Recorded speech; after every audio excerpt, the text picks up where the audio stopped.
I'm so glad you're joining us today. We are excited to have with us a special guest. Brad Edmonson is with us. He is the director, founder of Medical Missions Outreach.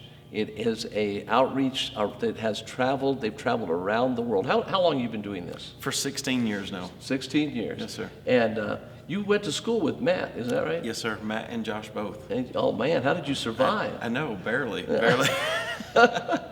So, Brad, tell us a little bit about your family and tell us a little bit about your ministry. Sure. So my wife and I have been married. We'll be married 19 years on October the 13th, and we have 4 children. So my wife, Kelly, and then 4 children, Noah, Jude, Lulu, and Ruby. So I have 2 14-year-old boys, a 12-year-old daughter, and a 9-year-old daughter. And so we live in the Baltimore, Maryland area now. We are blessed to be able to be a part of Medical Missions Outreach. And like I said, 16 years now, this is really all our kids have ever known, that God's called us to do this ministry, and we absolutely love the opportunity to serve this way. Okay. Tell us a little bit about you. Tell us about your background. Tell us about your wife's background. Did you grow up in ministry? Did you, when were you saved? Tell us a little bit about that. Sure. So I was born and raised in Alabama. We lived right on the Chattahoochee River. So you'd have to go. Chattahoochee the River. Chattahoochee River. That sounds like it's from Alabama. That's right. That's right. So you'd have to cross the river to go to our church and school that I grew up in Columbus, Georgia. But my mom was a Christian school teacher, and my dad worked as a civil servant for the government. And so I did not grow up in a home where my father was in ministry, but my mom was as a Christian school teacher. Now, did your dad do some of those top secret things? Like if you found out what they were, he'd have to kill you? No, sir. He was an energy plant operator. Oh, okay. So all right. it was a simple one on an army base there. We have several people that go to our church that tell me they can't tell me what they do because then they'd have to kill me. Well, I talk too much, so my dad never would have survived in that job. So I would have got him in trouble. Okay. So at a very early age, when I was 5 years old, we had an evangelist that stopped through our church every year. His name was Dolphus Price, and he would preach for a week-long revival service. And I clearly remember as a 5-year-old boy when the invitation time came and he was talking about knowing where you would spend eternity. I had heard it so many times, having grown up in church, but that night it just hit me different that I needed to really get this settled. What would happen to me? And I remember grabbing my dad's hand, and you'd have to know my dad. My dad is a gigantic man. I mean, he's broken his back. He broke his back in Vietnam. He's had 6 major back operations. So he's always done everything upper body, just a very strong man. And he's got one of those hands that's like a potato with 5 cucumbers attached to it. You know, he's like a big old fellow. And I remember grabbing his hand and him looking at me. I said, "Daddy, I want to know that I am going to heaven. I want to know for sure." And so my father went forward with me, and he opened his Bible right there on the front pew at the church service, and he showed me verses that we had talked about in family devotions and things that I had heard at church. And that night I prayed to receive Christ as my Savior. Well, that's wonderful. Yes, Your dad got to lead you to the Lord. Yes, I think sir. that is so thrilling. Yes, sir. Tell me about Kelly. What about her? So Kelly, complete opposite end of the spectrum. My wife was born in New York, but her whole childhood was basically spent in the Boston, Massachusetts area. And she was born into the home of her mom and dad were both Catholic. They were raised Catholic, went to the parochial schools, Jesuit college. My father-in-law was an altar boy, the whole 9 yards. I mean, they were just, but once they began having children, to be honest with you, they just became disenfranchised by the church. Just the things that they saw that just didn't make sense. That, you know, teachings and practice were not making sense, and they knew that something was missing. And to be honest, my father-in-law just kind of dropped out. He just quit going to church. But my mother-in-law met a man one day who had come to their community to plant a church. He had moved from Michigan to Boston to start a church. And so he invited her to a Bible study. I think she ran into him a couple of times, and he kept inviting her. And so she finally just told my father-in-law, "I'm going to go to get this guy off my back. I'll go to their Bible study, and we'll just go the one time, and then we won't go back anymore." And so she went and took my wife and my 2 brother-in-laws with her. And my wife tells me she remembers clearly being there and the pastor's wife sharing the gospel with her and her siblings. And she just said it was like a light bulb came on, that was something she wanted in her life. And she ended up trusting Christ. My mother-in-law trusted Christ, and then it took, if I'm not mistaken, it was 2 to 3 years before my father-in-law Wow. would trust Christ. And if you talk to him today, he would just tell you it was a pride thing. He didn't want to admit that he was wrong, or that his whole life, those things were wrong. It's so hard sometimes to reach religious people. Religious people are the toughest because Yes, sir. they've already got it together, and now you're telling them, no, you're a sinner and you deserve to go to hell like everybody else. That's right. That's hard to swallow. It is. And so a blessing. They're extremely involved in their church now. My father-in-law and my mother-in-law both teach Sunday school classes. They're very involved in just the activities of the church. And I couldn't be more blessed with the in-laws that I have and the parents I have.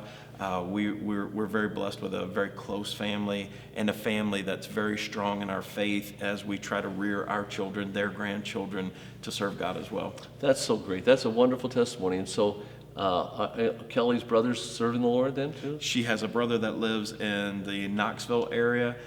He's married with several children. 2 of them just got married, and they are just, it's a thrill to watch them. And then she still has a single brother, and he lives in the Boston area still. Okay, Yes, all right, sir. so we need to be praying for him. Huh? That's right. I think it's so encouraging. So many times we talk about family, and people ask me, what if I didn't start off our family the way you started off your family, and can a family that didn't start off as Christians, can they have the blessings of God? And you see a testimony here of how God worked into a family that he was raised in a Christian home from day one, and another family that through the preaching of the gospel got saved, and God used them. And I think that's just wonderful. Thank you for that testimony. Thank you for. So how did you feel? When did you feel called into the ministry? At an early age, I feel like our youth group at our church was very focused on trying to encourage the young people to consider full-time ministry. A great youth pastor that just was a regular challenge, especially to the men, the boys of our youth group, really getting them to think and consider a life fully devoted to ministering and serving God. And so early on, I know it was planted in my heart, and I began to pray about it. And I know I surrendered around the 9th grade age, to say, Lord, whatever you want me to do, I'll do it. But it wasn't until I took a mission trip to the Dominican Republic as a teenager that I saw Who it. did you go see in the I was with a guy named Doug Hodges. Okay. Another very close friend of our family. He actually was sent out of the church I grew up in. What church is that? Grace Baptist Church in Columbus, Georgia. Okay. And so he had been sent out of there, planted a church, and we went and ministered with him for the week. And because he knew my family, I think there was a little bit of a closer connection as he would, kind of tell me to do extra stuff and, kind of put his arm around me and try to mentor me a little bit more on the trip. And my heart just really became burdened for people of a different culture.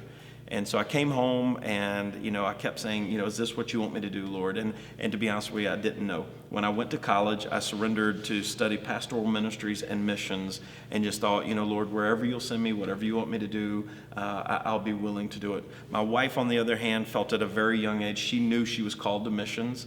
And her whole teenage years and into college, she focused solely on if a young man wanted to ask her on a date, it was simply, do you feel called into the ministry? Do you think you may go into missions? That was a very strong prerequisite for her. Well, good. She'll keep you straight. That's for sure. That's for sure. Good. And when we did meet and we started to date, I told her up front, I'm not 100% sure where God's going to send me, but I'm open to go and to serve and to do anything.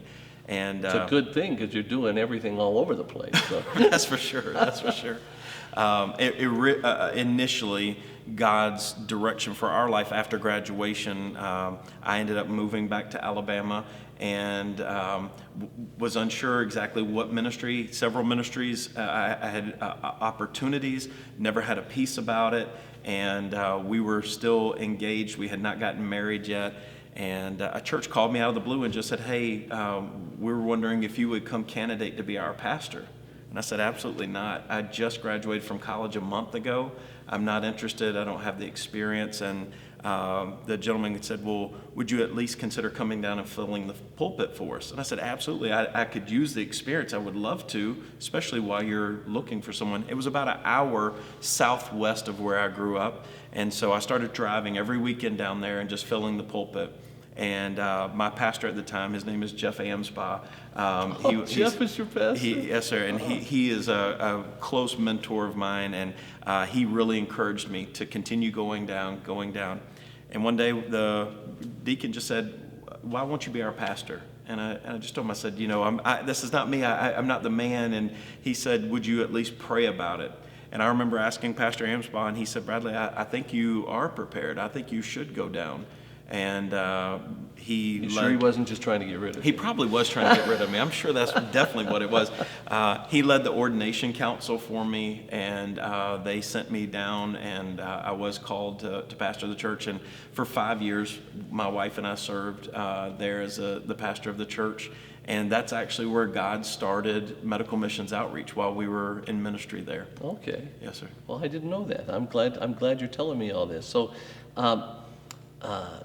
tell us this. So medical missions outreach, you travel around the world. So, sir. And you're gone a lot. I am. So tell us how does it, how about your schedule personally? How does that, what is your personal schedule, and how does it affect your relationship with your family? Sure. So I think first and foremost, I'm blessed with an incredibly strong wife. This was one of those callings on our life where it was so evident, so clear. God was using both of our callings in life, her as a medical professional, me as a pastor. He was merging those callings to start this ministry where it would rely on both of us working together in order for this to happen. She took nursing in school. She did, and then she furthered her education, became a nurse practitioner. Oh, okay. Yes, sir. All right. And so God was using both of those callings in order for this to even be something that could come to fruition. And so when we first started the ministry, we had no children. The first 5 years of our marriage, we had decided we wanted to wait to have children just to get to know each other better and to just, really continue following God's plan for our life. And so we began the ministry, and it was the two of us, and we originally only thought it was going to be one trip a year. We had no idea how God was going to grow it. So you were doing this as the pastor of that church? Yes, sir. But it became clear within the first year and a half that it was going to grow way faster than that. And so I resigned from the pastorate, and we immediately began having more people contacting us. "Hey, can you come work with us over here in this country?" And, "Hey, can I come serve with you in these countries?" And so it began to grow. Now my personal schedule now, post-COVID, pre-COVID, however you want to say it, is usually January through April. I'm gone maybe 3 weeks out of those months to a foreign country serving with a mission team. So 3 weeks in January, and you're home a week. 3 weeks? No. So all the way through April, January through April, it's about 30 days total that I'm gone. Okay. 30 days total that I would be gone. So I said 3 weeks, 3 10-day trips within that time frame. So a trip is about 10 days? Yes, sir. So the rest of the time, I'm home. But then once May hits, May through August, it's usually 2 10-day trips a month for that course. So it is challenging, there's no doubt. And then in between a lot of this, I am traveling to churches to raise support. I am traveling to colleges to recruit people, to speak at a hospital here or a social gathering for communities in other areas to tell them about what we're doing. So what we've really worked hard to do, I have no hobbies, really. I mean, my hobby is my family. But I tell people, for me, ministry is my hobby. Yes, sir. What do you do for fun? I win people to Jesus. Right. I talk to people about Christ. That's what I like to do. Exactly. Now, I'm a little older now, and now we like to go out in the desert, my wife and I. That's just fun stuff that we do together. But Yes, sir. Our life is ministry. Ministry is life, and life is ministry. Right. When I'm home, I'm home. I don't get involved in a ton of things. When I'm home, I want to spend time with my family. And so I do keep office hours. It's usually during school hours for my children. And that way, as soon as they're home, I'm home. And I can be home, and I love to cook. I usually cook 4 days out of the week to help give my wife a break. I enjoy cooking. I enjoy just the different activities that we do with our children. And so for my kids, this is all they've ever known. and they're very used to the schedule of travel. But what we've tried to do to also keep them engaged is my children travel with me internationally at least once a year at a minimum. My family's going to go on one of the missions trips with me, and my kids all have specific functions that they fulfill in the clinic setting so that they see it and they work in it. But then I also take one child, just me and one child alone, on a trip every year as well. And so that's always a big exciting thing about them picking what country that they're going to go to. And it's a week, my kids all call me Poppy. And so it's, what trip are you going to go with Poppy? You look at the calendar, which one really excites you and interests you. And then my wife travels at least 4 trips a year. She's definitely with me. I usually try to push her to about 6 trips a year, but that can be difficult with our family.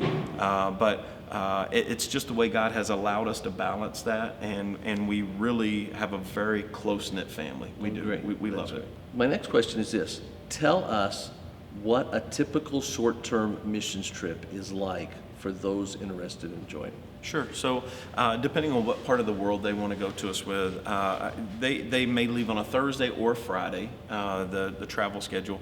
And let me back up a little bit more. When a person goes to our website and they begin praying about what country they want to join, they're going to apply for it there. Our offices are extremely communicative with all of our team members.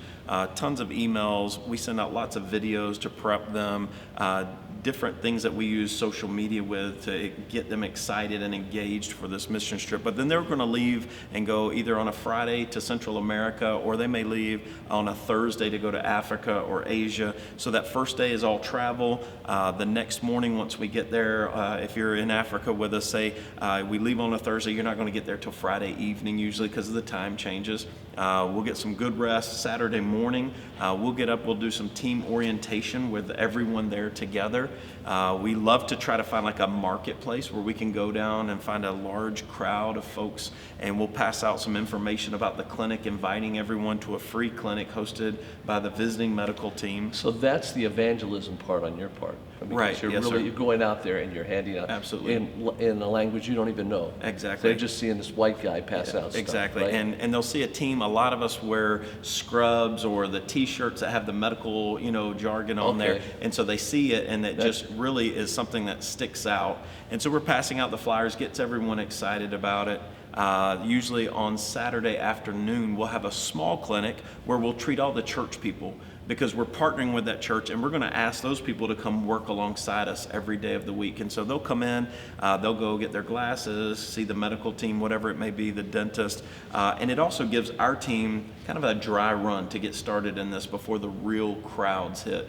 And it's always a great opportunity, too, for the church people to feel loved and cared for before they feel like anything's going to run out or they have to wait till the end of the week. Sunday we'll go to church services. We enjoy worshiping with people. I mean, that's just one of the most beautiful parts about what we do, worshiping with the other churches. Sunday afternoon we'll do a little bit more training and preparation. Then Monday through Thursday is just nonstop clinic. It's usually sun up to sundown. And so we get up in the morning early, we'll have breakfast as a team, and then we have devotions as a team and prayer time, and then we really just hit the ground running. And that'll last us, like I say, Monday through Thursday. Friday is a day off. We try to go see something fun, do something exciting that's in the good. community. I hate to take somebody around the world and them not experience God's creation. I remember Charity and Neil went to, were in Africa. Tanzania. Yeah, Yes, sir. and they went on a jungle You got to safari. go on a safari with us, Yeah, yes, sir. yeah. Yes, sir. So we'll do that fun day, and then Saturday is travel day. We try to have everybody back home where they live on Saturday night, so that Sunday morning they can go to their church and just share with everybody what happened the week before while it's still fresh on their mind and really exciting. Okay, well, that's great.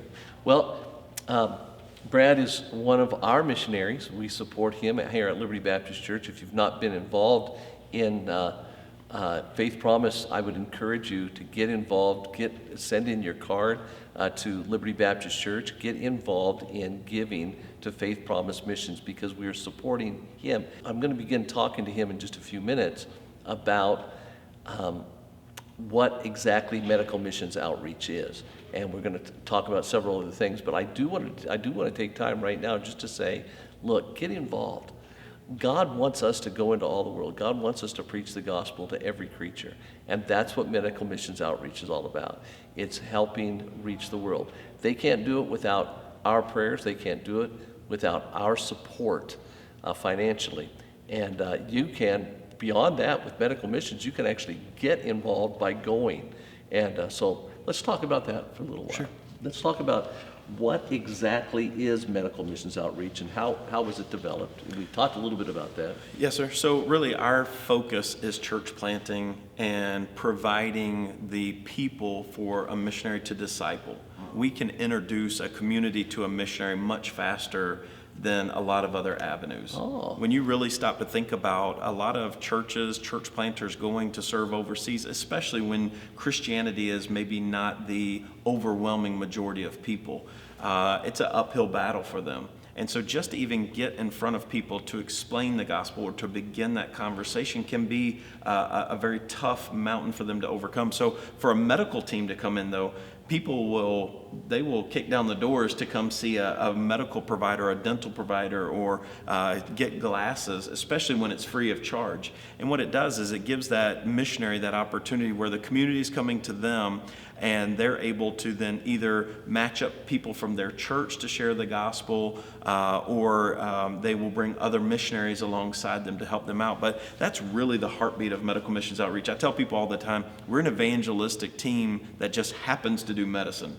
because we don't want the tail to wag the dog. The most important thing for us is to share the gospel of Jesus Christ, and we only go to a country if we're doing that in a partnership with a local church. So what you're doing is you're providing local churches with prospects. Absolutely. For outreach, and not only just for prospects, they're getting saved. Absolutely. They're getting saved. So we can have, not long ago we were in Africa and we had about 3,800 patients that came through the clinic in 4 days, and every single one of them heard the gospel in their own language. I like the term you used Sunday. You use the term in their heart language. Right, in their heart language. That tongue that when they hear those words, they know exactly what it means. They don't have to pause to think about it. It goes straight to their heart. And that's important for us. We want that to happen. But what's amazing to me is at the end of the week, that missionary now has 3,800 contacts. One of the missionaries told me, he said, I took that and I took some money out of our evangelistic budget that we have, and I bought phone credits for all of our soul winners in our church. I bought them credits for their phone and asked them, gave them a sheet and said, here's the people from the clinic. You're going to take, A through B, and you're going to take C through D, all these. And they contacted them. They texted them, contacted them that week immediately after the clinic was over to invite them to church. And he said the very next week, it was hundreds of visitors are coming through the doors as a result of the prospects that they have. And that's what we want to do. We want to put these two people together, someone who comes thinking that they have a need and another person who knows what the real answer to that need is. That's the two that we're trying to match together. So medical missions outreach then basically is a tool to get local churches, a tool for evangelism within local churches. Yes, sir. Absolutely. And but it's not just a tool, because you are at the same time, people are getting glasses that they've never. Sure. Yes, sir. They're being healed. They're getting healing. They're experiencing the love and compassion of Jesus Christ. What better tool than love to reach the world with the gospel of Jesus Christ? Well, that's great. Listen, how many trips do you plan on taking, like in 2021?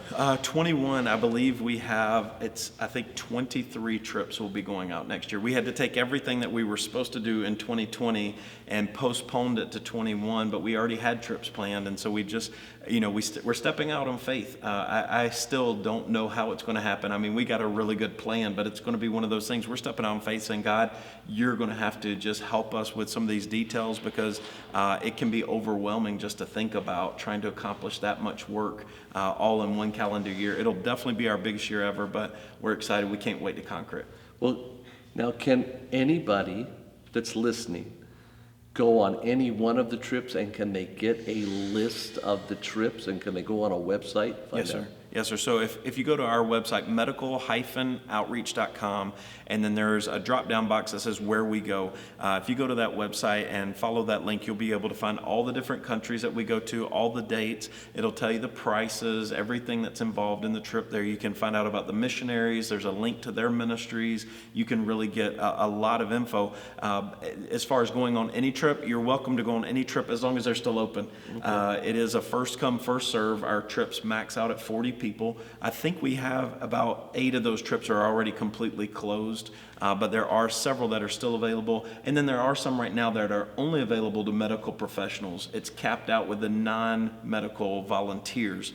But it is open to anyone. It doesn't matter if you're a medical professional or not. If you have a heart to serve other people, we want you to come partner with us. For every one medical professional, I need 4 non-medical people to volunteer around them to do different tasks within the clinic in order for us to function properly. Okay, so that's very interesting. Now, so if any pastor is listening, any pastor can say, they can go on the website and they can say, hey, I'd like to send a team of 3, 5, 10 people Absolutely. on this particular trip if it's open. And, Sure. and you said 23, but 8 of them are filled. That means there's still 15 that's got some spaces in there. There's still plenty of space for people to get involved. And yes, for pastors who may be listening, we really take a lot of the work out of it for pastoral staff. We handle all the travel arrangements, the airfare, food, hotel, transportation. We walk your group through what's needed as far as vaccines. I like that. Visas. The only thing we ask you to do is just help us with promoting it to the church people, maybe consolidating it to one trip if you'd like to. If you don't, if you want people to come, they can come on any trip and we can just treat them as an individual. But we do work with churches to have groups go. We've even gone so far as a church contacted us before and said, hey, we have a specific missionary. We'd like to go there and we want to fill all 40 spots with just our church people. And we've got all the medical professionals. And we did, and it was a fantastic trip. Well, that's great. That's terrific. Well, we have one specifically for Liberty Baptist Church. Yes, sir. Tell us about that one. So the church is going to be going over to Romania in August, and we're really excited about that. We'll be serving alongside one of your other missionaries, missionary Brent George, and he is doing a fantastic job up in the northwest part of the country there, right near the Hungarian border. And we worked with Brent last year, and what we thought was going to be a small clinic because we just didn't know how it would work in this farming village. It felt like we were out in the middle of nowhere. Man, it exploded. We had over 1,600 people came through. We saw numerous people trust Christ as their Savior. And so we were really trying to push hard for Liberty Baptist Church to help us with this. We're hoping to get at least 15 to 20 people from the church to partner with us, go with us. I know there's lots of medical professionals in the church, and we're really nudging them hard to consider and pray about going with us. But it's going to be a fantastic clinic. We will have our medical team there. We will have our optical team there. And we're even trying to push towards getting the dental team as well. And we're limited to 15 people, right? I think if y'all needed more spots, we could probably make that happen. If we can get some more people, we'd love to have them go. Okay, I know this, that Pastor Neil has let us know that there are several people from Sunday night, because we mentioned this Sunday night, that, was it Sunday morning? Sunday morning, We mentioned it Sunday morning that we were doing this, and just numerous people have already approached Pastor Neil. So if you're interested in this, you need to get in touch with him. That's going to be difficult since he's out of town for the next week and a half.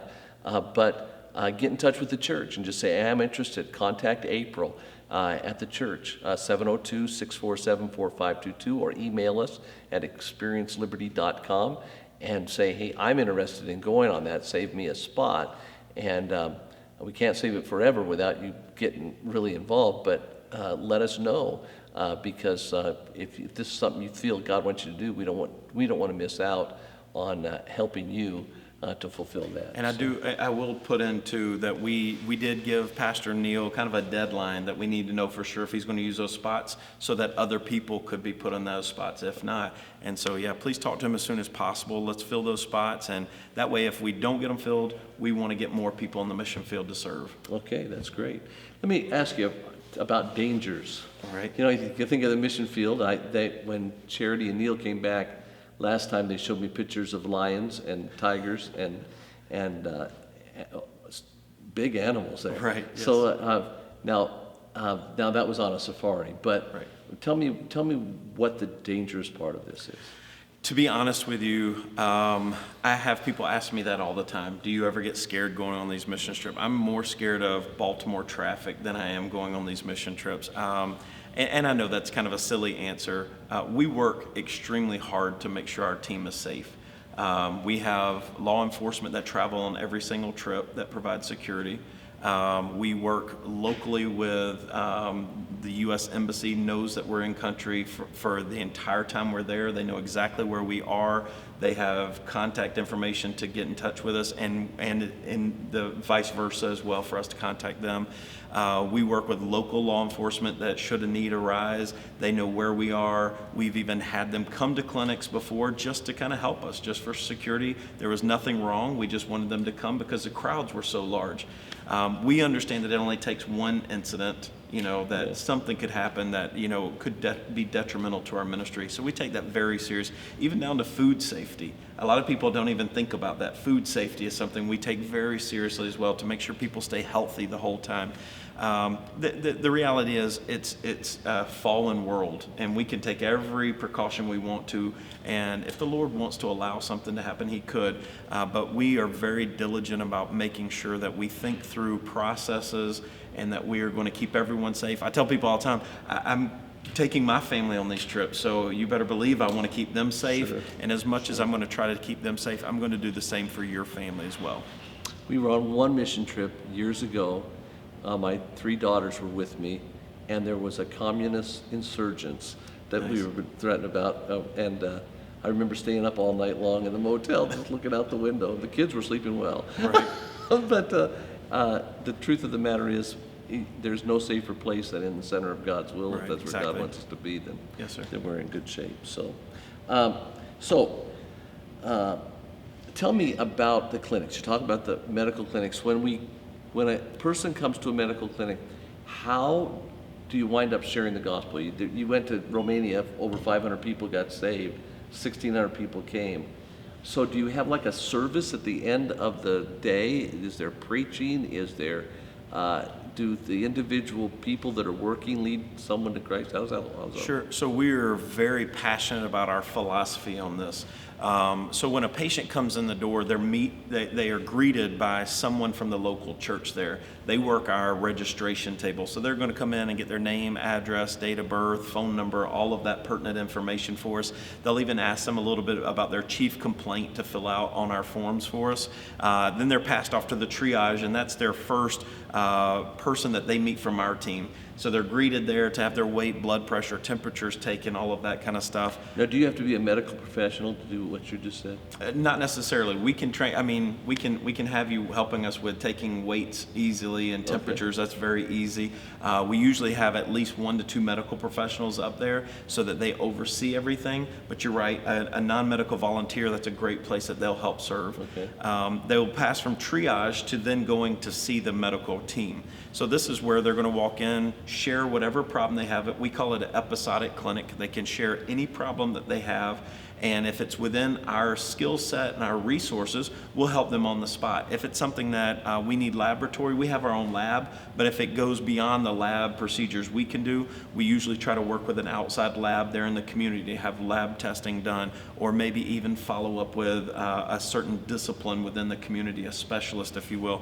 But they come in, they'll see our medical providers, they'll have any laboratory, wound care, treatment done that's necessary, and then they will receive a prescription for the medications that they need. And it's kind of like it's just kind of like the U.S. here. They're going to go and drop that prescription off at the pharmacy, and they're going to have to wait about 30 minutes while we fill it. We fill about 12,000 prescriptions every 4 days in clinic on average.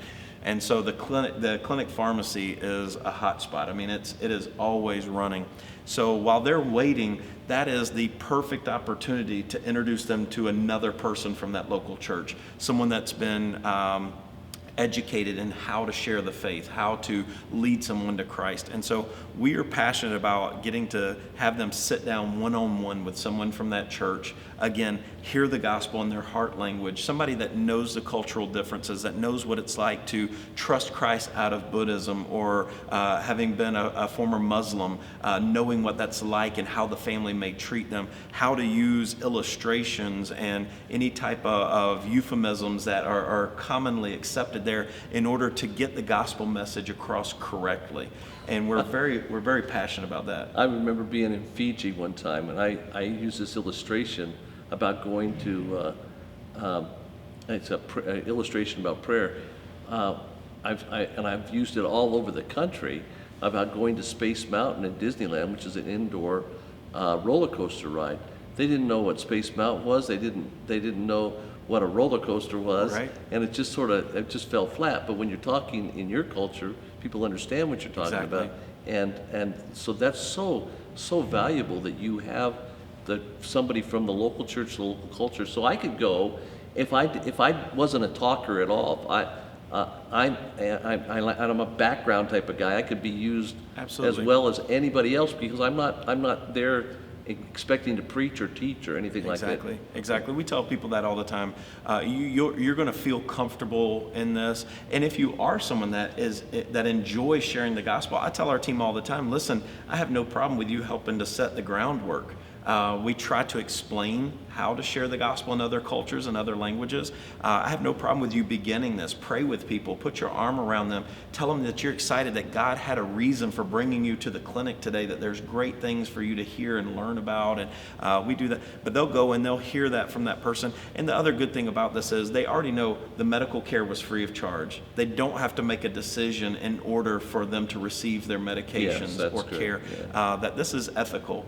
They'll get a chance to make their own decision, and once they do, they'll meet that person, they'll make their decision, and then we'll come out later and we'll call their name and we'll give them their medication, tell them what it is, what it's for, how to take it, that kind of thing, and then be able to send them on their way. But they've met somebody. If they come to visit that church, they already know someone in the pew next to them. I'm not going to be there the next week. That person will be. That's a way better connection than me trying to force myself into this person's life. Well, that's exactly right. That is terrific.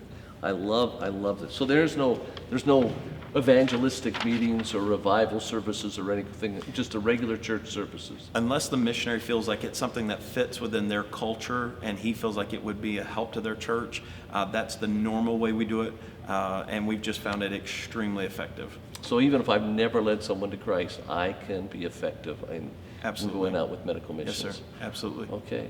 So just give us a little bit about your heart and what you would like to see happen with medical missions in the future. Wow, that's a loaded question. I honestly believe that we're going to see in the future, we've already begun, we've built an 8,000 square foot surgical center in Honduras. It's our first permanent location. I've been there. Yes, sir. Beautiful. It wasn't quite completed when we were there. It's built, it's ready, it's furnished, it's stocked, and Lord willing, mid-January, our first surgical team will be there, an orthopedic team as well as a general surgical team will be there. In January of last year, this year, we started a missions agency specifically for people who are medical professionals who feel called full-time to missions.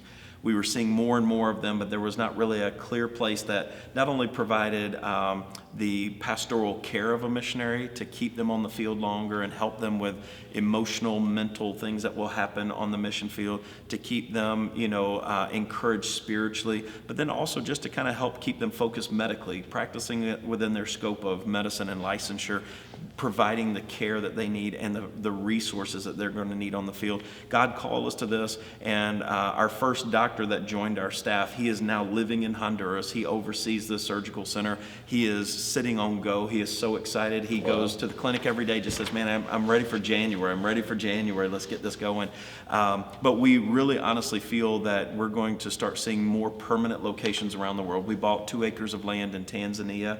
We'll build a women's health clinic there. Yes, sir, with the Wyatts. These are, but I just want to mention this. These are missionaries that we support. These are our missionaries. We have our missionaries working with our missionaries. Yes, sir. In order to advance what God is doing. All of this is so. Everything that you're doing, everything that the Goinses are doing down in Honduras and the Wyatts are doing, we're all part of that because we're giving to missions.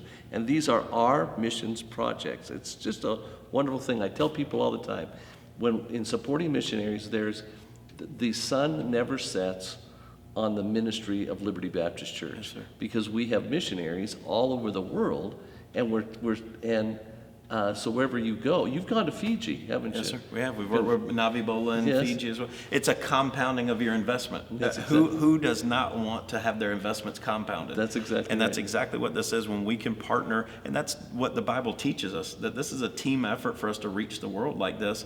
And you're blessing us so that we can bless them who are blessing others. And it's beautiful to see this investment financially reaping massive benefits spiritually of all these people come to know Christ. But we see our ministry continuing to grow with permanent locations, more full-time medical missionaries, and we feel that one day it'll be 4 and 5 teams a month going out in different directions because we'll have more team leaders, we'll have more international team coordinators, we see more disciplines getting involved. We see this being way larger than it is now. We really honestly feel like we're just seeing the tip of the iceberg of what God's going to do. So your gift must be administration. You have an administrative gift. I'm just a talker. That's all. You talk, but obviously you do a lot of administration. We have a great team. I cannot say enough about our team, our home office. There's 13 of us that they are the hardest working, most dedicated people that you will ever meet. I had our staff meeting today. And Aside from our staff at Liberty Baptist Church. besides your staff. Okay. We had our staff meeting today, and just listening, we're doing a couple of book studies. It's not just one book. We're doing 2 book studies together right now, and listening to their passion to become better at what they do for the sole objective, because it is talked about nonstop. The sole objective is to lead people to Christ, to help churches That's be great. built. To see a group that God has brought together with that passion and energy, I can't believe I get to be a part of it. That's the reality. I know there's somebody better at this than me that God's going to replace me with. It has to happen, but until He does, I'm going to love every moment He lets me serve in this capacity. So how did you get from Atlanta, Georgia up to Baltimore, Maryland? That was a tough one. So we originally went to Ohio first. As the ministry continued to grow and I knew I couldn't continue to be the senior pastor, we went on staff at a church in Ohio that had the complete understanding. We knew we were called to this. We were still developing it into a full-time ministry. And so we were called there. We helped with developing some ministries that they had needs for while they allowed me to continue to travel, raise support, find more volunteers, and MMO growing. And about 7 years after moving to Ohio, it was very evident the ministry had to be honest with you, had kind of outgrown the rural area we were at in Ohio. It was the budget to continue MMO had gotten pretty large. And a good friend of mine called me, and he was on staff at a church in Baltimore at Rosedale Baptist. MMO, Medical Missions Outreach. Yes, sir. At Medical Missions Outreach had really grown and expanded. And then a good friend who's was on staff at Rosedale Baptist Church called me. They were a supporting church, and they just wanted to take a step further. Like, what can we do besides just helping you monthly? How can we be even more involved? And as we talked about having the growth pains, it was something that fit perfectly within their ministry structure. And they said, hey, if you can get here and we can be your home church, we would love to. And they just kind of put plus marks all over what we were doing. And our move to Baltimore, if you think strategically, it's perfect. We're in the middle of 7 international airports. We're an hour from every embassy of the world for paperwork that we have to file. We're in the medical corridor that goes from Boston all the way to Charlotte. You can be in any of those cities in 8 hours. Manufacturing of medical goods. I mean, there's a plethora of resources at our disposal right there. And not only that, we have a wonderful home church. Our Pastor Scott Toole, loves our ministry. He is a gifted man that encourages me every time I'm home through the preaching, and that's what I needed as well. It's not just me getting burned out on the field. I needed to come home and be re-energized and recharged, and man, every Sunday his preaching does that to me, and our family is grateful to be there. Well, that's great. Great preacher. You need to tell him that he needs to get me some of his messages. I'll do that. I'm gonna send this podcast to him, make sure he listens to it. He needs to know that I'm waiting for 5 years for some messages so I can put them on the radio. And all 30,000 of the listeners right now have all just clicked like, and they're requesting that as well. We'll put the pressure on him.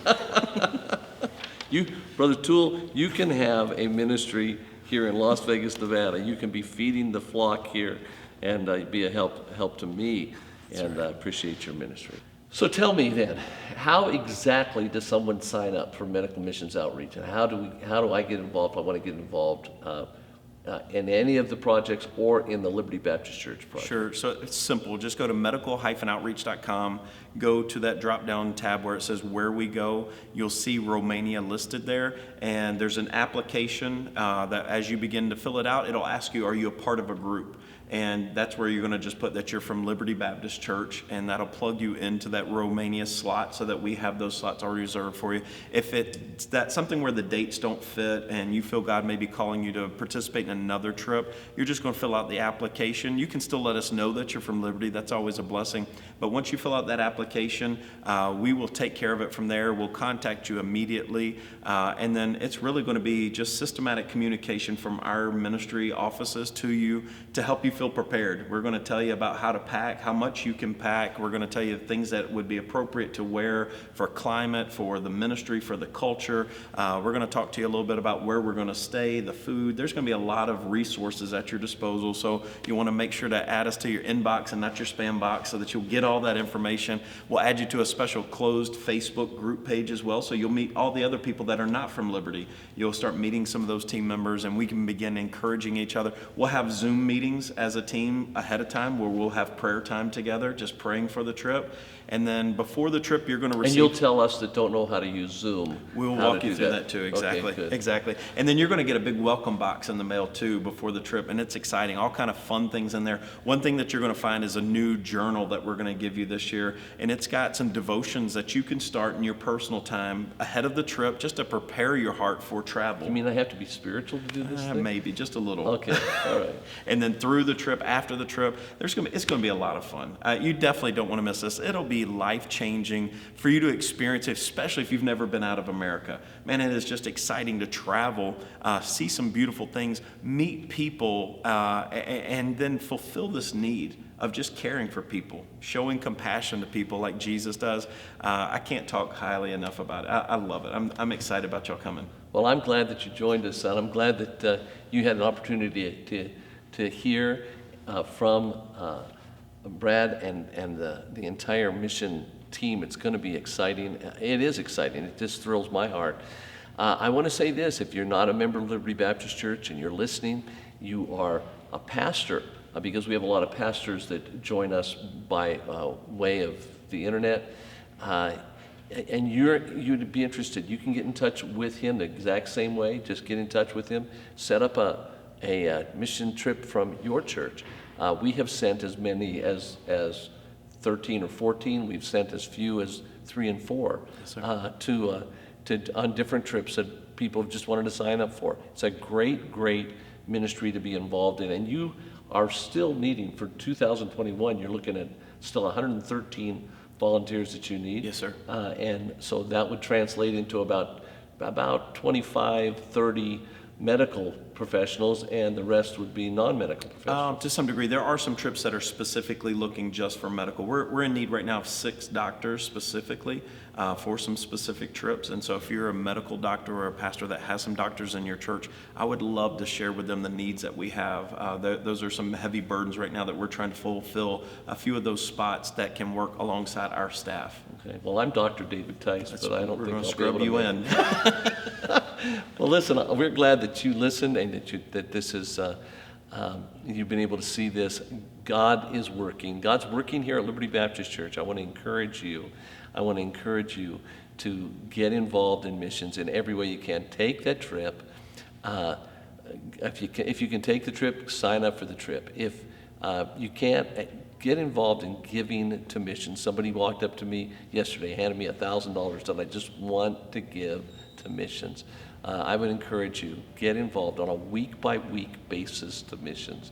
And I told you earlier, we already have $240,000 committed for the next year to missions, or $230,000 already committed to missions. I'd like to see a lot more come in. Would you pray about being involved on a week-by-week basis? Get that SHINE card, that SHINE missions, Faith Promise missions card, and get it sent in and be part of what God is doing here at Liberty Baptist Church and around the world through the church and through medical missions outreach. God bless you, and thank you so much.